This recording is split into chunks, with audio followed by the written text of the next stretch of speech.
ni wa mwuzukuru wanyu Bigombire, ni wa mwuzukuru wanyu Bigombire.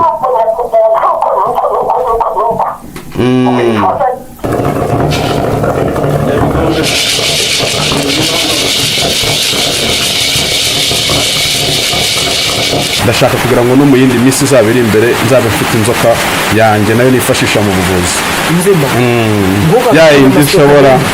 Yayindi ishobora gutuma imiti mu mashyamba y'inzitane ya kure ikajya guhamura ikanzanira umuti.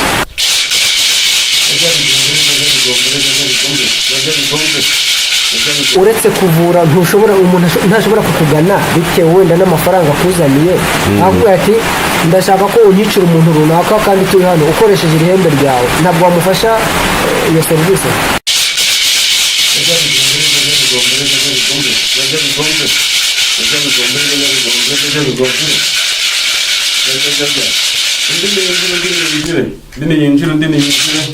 Undi naze nawe niyinjire.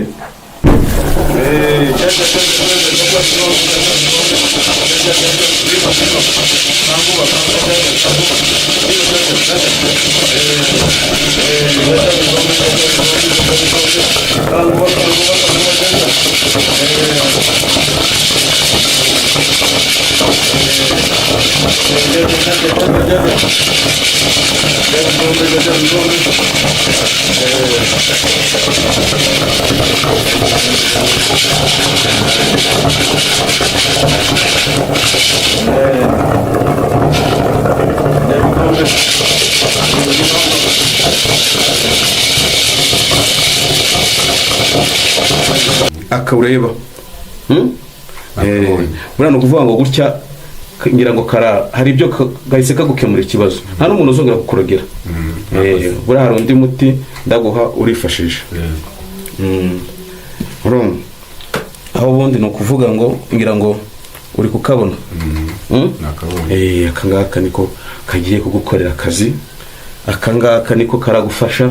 No kuvuga ngo muzehe aka nakanyamasyo, akangaka niko kamfasha mu buvuzi bwanjye.